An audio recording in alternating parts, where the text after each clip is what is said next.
All right, guys, so I have to data log the Q60 since I just retuned it, and I reinstalled my ECU Tech app, which, yeah, I deleted it, and apparently all my data log parameters are off. So I'm gonna do that real quick, let the car warm up, and take this thing out for a test drive. I do have a 93 octane tune in it right now, which we will be putting on, which we'll be data logging on, sorry.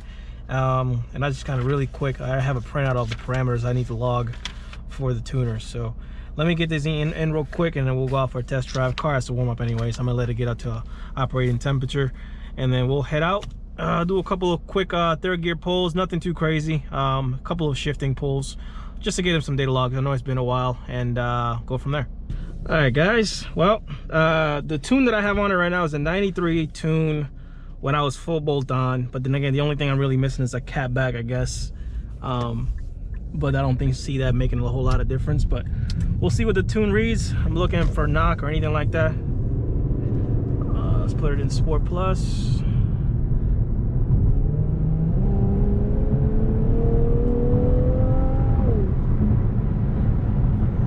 I missed the card going that fast, Jesus.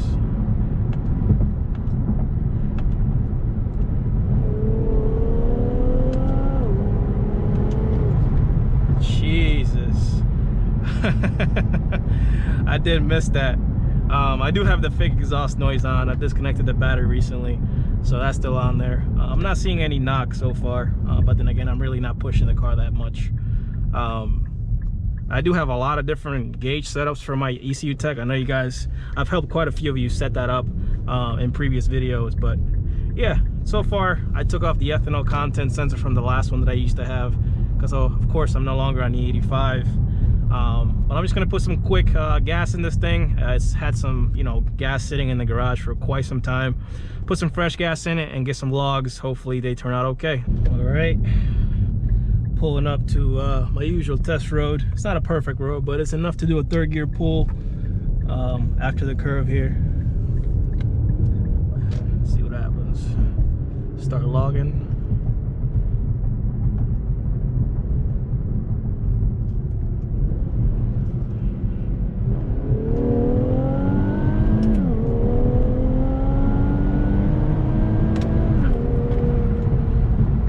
That I really missed that.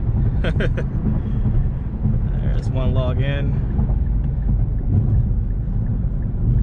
If you guys are wondering about these red paddles, you can always watch the video where I install them. I gave the link on the for the eBay sale. They're only 60 bucks, and they're actually really well made.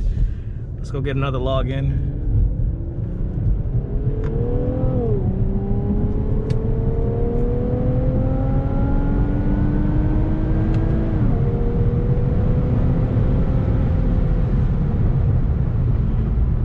Felt a little bit lazy. I left it in drive in the beginning, but no big deal. I didn't see anything unusual. No knock at all, which is good.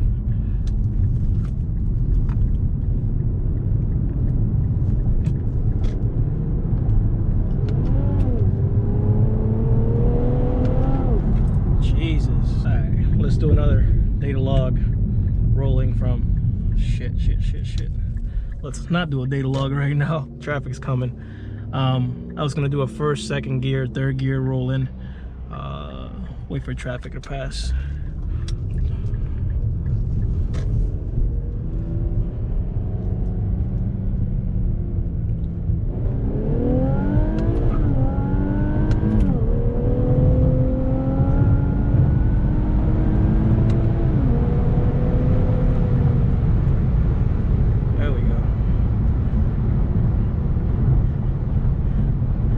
I'm ready for all those "you drive crazy on the street" comments.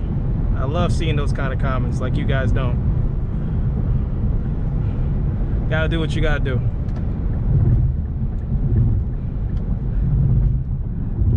I'm gonna try a launch control out here in a second and see how that goes. I'm terrified on these run flats. I might break something like I did the first time. I broke an axle before, like 2 years ago. Brake foot into the car out of a launch. It wasn't the most pleasant sound I've heard out of the back of this thing. but nonetheless, we're still gonna try it out. This is a pretty rough road too, so we'll see what happens. Let's see. Put it in drive. I was looking for a clutch. God damn, I missed my other car. All right, foot in.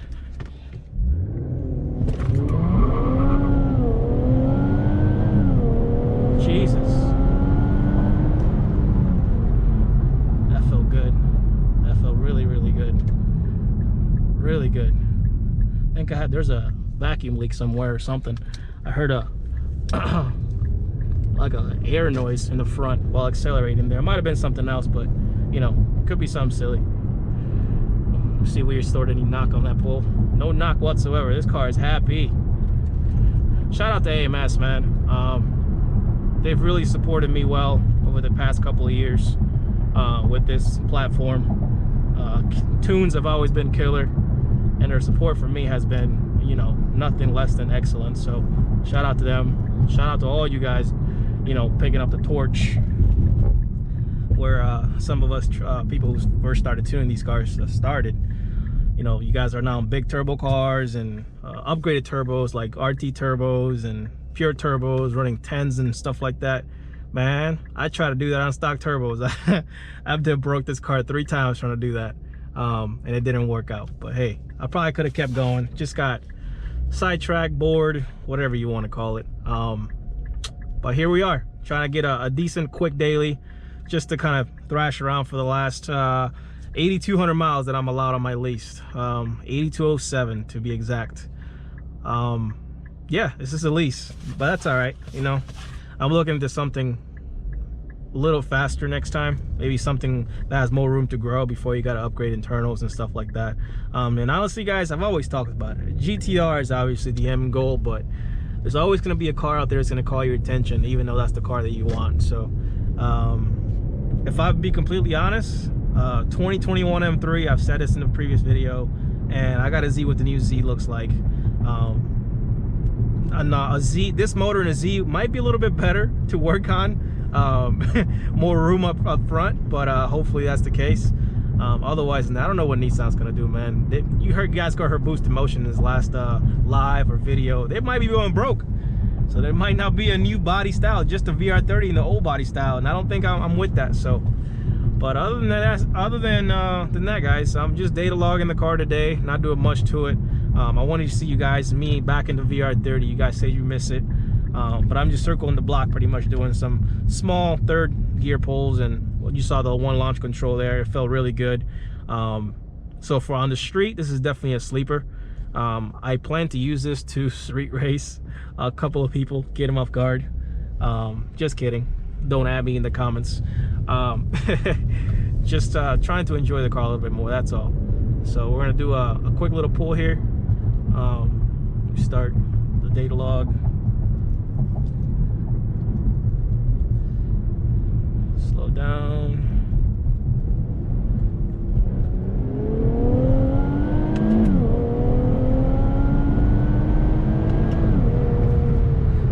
There we go.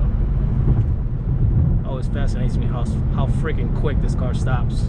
I'm back on stock rotors too, no two-piece rotors, nothing like that. Car stops really, really quick. But I think that's it. The tune's showing no knock or anything that would really indicate me that, you know, there's something is off. If anything, Jake from AMS the tuner might just be like, keep hammering it, because it might be just fine. I'm not even gonna add blow-off valves to this thing. There's no need for me. Not even a cat back. I might add an axle back just cause, but then again, that would take away from the whole sleeper type status. So it is what it is. I think on a lower downpipe cooling mods in a tune, these cars typically achieve anywhere between, right now with like a conservative tuning, 420, 430, 440 even wheel horsepower, just, you know, and close to 500 wheel torque. That's plenty for what I'm trying to do. But I love these paddles, man. They feel really high quality. I mean, and this steering wheel is nice and proportioned, real nice. It's a GTR steering wheel, actually, guys. If you guys didn't know, the design is a 17 plus GTR. It's the exact same steering wheel, pretty much. Yeah, ready to get this car ready, tuned up finalized. Shouldn't be more than a revision or two. And VR30 content is back. So we're gonna start talking about some of the more technical stuff on this VR30. And what I mean is more like we're gonna touch on data log parameters. We're gonna talk about reliability, costs, things like that. Things that people actually want to hear from consumer feedback. I want to be able to provide those to you guys from that I've spent, experiences that I've gone through, just to kind of educate you guys a little bit further on what to expect with this platform, like fluid change intervals, when not to, what information out there might be false from my point of view. Not saying that I'm not incorrect, but I do take some credit for being part of this platform for quite some time, that I know a thing or two in regards to maintaining this car. So and I think we're gonna have to take this thing to the dealership. Every time I turn in or take off, there's a little rattling noise in the front. I think I'm having the same issue Boost is having with the engine mounts or axles, whatever the case may be. Maybe just be the, I don't know what it is. I'm not even gonna try and guess it, but I might take it to the dealership to get it looked at and see what the damage is. But I wouldn't doubt if something is broken. This car, I think, has like 213 track passes or something stupid like that, and a lot of abuse. So thank you guys so much for watching today's video. I know it's a short one, but I kind of want to see you guys meet back in the car. Hopefully that will spark up your interest again, that I am not gone on the platform, and sooner or later we will be making more VR30 videos. I just heard the knocking noise again. I don't know if you guys hear that. That's weird. That is so weird.